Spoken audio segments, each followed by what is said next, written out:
Assalamualaikum warahmatullahi wabarakatuh. Bismillah, alhamdulillah. Allahumma sholli ala Muhammad wa ala ali Muhammad. Berjumpa kembali bersama saya, channel Al Husain.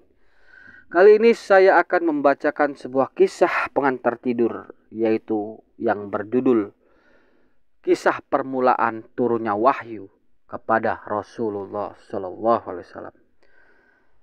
Kisah ke-18. Dari Aisyah Ummul Mukminin radhiyallahu anha, beliau berkata, wahyu yang mula-mula turun kepada Rasulullah sallallahu alaihi wasallam adalah berupa mimpi di waktu tidur. Biasanya mimpi itu terlihat jelas oleh beliau, seperti jelasnya fajar di waktu pagi. Maka semenjak itu beliau lebih suka mengasingkan dirinya, yaitu ke Gua Hira. Di situ beliau bertahanut. Beliau beribadah beberapa malam tidak pulang ke rumah istrinya. Untuk itu beliau membawa perbekalan secukupnya. Setelah perbekalan habis, beliau kembali kepada Khadijah untuk mengambil bekal secukupnya dan berangkat lagi ke Gua Hira.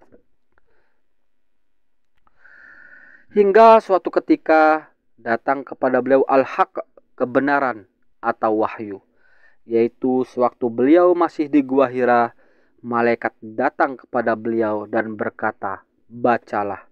Beliau menjawab, aku tidak bisa membaca. Nabi menceritakan, aku ditarik dan dipeluknya hingga aku merasa kepayahan.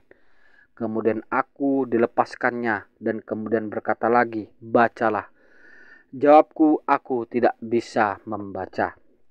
Aku ditarik lagi dan dipeluknya untuk kedua kalinya hingga aku merasa kepayahan. Kemudian aku dilepaskannya dan dia berkata lagi, bacalah. Jawab aku tidak bisa membaca. Aku ditarik dan dipeluknya untuk ketiga kalinya. Kemudian dilepaskannya seraya berkata, Iqra bismi rabbikal ladzi khalaq. Khalaqal insana min 'alaq. Iqra wa rabbukal akram. Bacalah dengan menyebut nama Rabbmu yang menciptakan. Dia telah menciptakan manusia dari segumpal darah. Bacalah, dan Rabbmu lah yang paling pemurah. Al-Quran Surat Al-Alaq ayat 1-3. Setelah itu Rasulullah SAW pulang ke rumah Khadijah binti Khuwailid, istri beliau, dengan gemetar. Lalu berkata, selimuti aku, selimutI aku. Khadijah menyelimuti beliau hingga hilang rasa takutnya.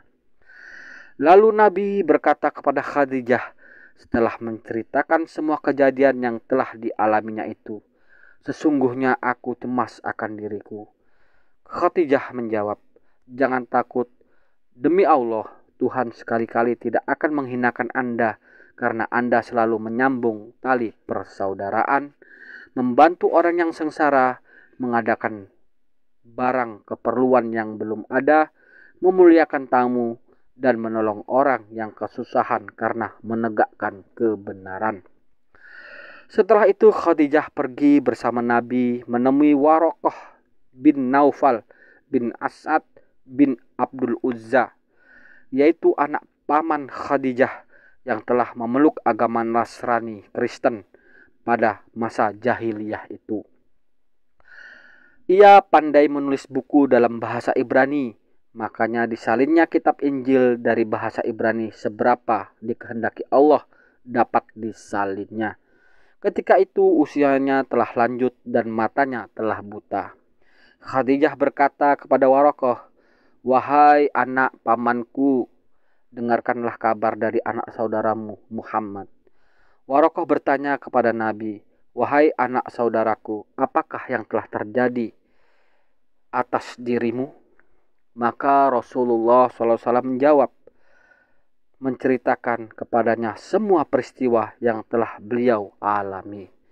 Waraqah berkata, inilah An-Namus, wahyu yang diturunkan Allah kepada Nabi Musa.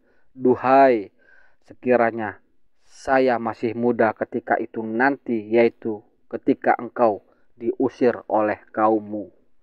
Maka Rasulullah SAW bertanya, apakah mereka akan mengusirku? Waraqah menjawab, ya betul. Belum pernah seorang pun yang diberi wahyu seperti engkau yang tidak dimusuhi. Apabila saya masih mendapati hari itu, niscaya saya akan membelamu sekuat-kuatnya. Tidak berapa lama kemudian Warokoh meninggal dunia dan wahyu terputus untuk sementara waktu. Diriwayatkan oleh Imam Bukhari dan Imam Muslim. Pelajaran yang dapat dipetik: 1. Hendaknya seorang guru pengajar bersikap hati-hati ketika memberi peringatan kepada muridnya dan menganjurkan supaya belajar dengan penuh konsentrasi. 2. Keutamaan berbuat baik dan ihsan kepada orang lain sekalipun kepada orang kafir. 3. Menerangkan sebagian sifat dan kepribadian Rasulullah Muhammad Sallallahu Alaihi Wasallam. 4. Berakhlak mulia dan senantiasa berbuat baik menyebabkan seseorang terhindar dari keburukan. 5. Dibolehkan memuji kebaikan seseorang di hadapannya jika memang dikehendaki oleh situasi dan kondisi. 6.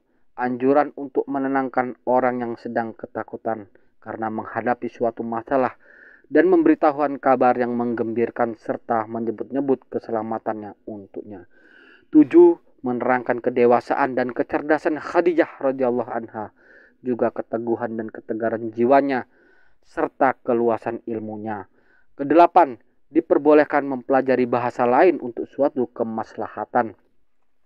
9. Mengajarkan seseorang etika memanggil orang yang lebih tua, seperti dengan menyebut paman, kakak, dan seterusnya. 10. Jangan terperdaya dengan banyaknya jumlah orang yang tersesat, dan jangan kecil nyali dengan sedikitnya orang yang berbuat baik. Demikianlah apa yang disampaikan oleh hadis Nabi tersebut. Kisah tentang turunnya wahyu pertama kali. Semoga kita bisa mengambil pelajaran dari kisah ini.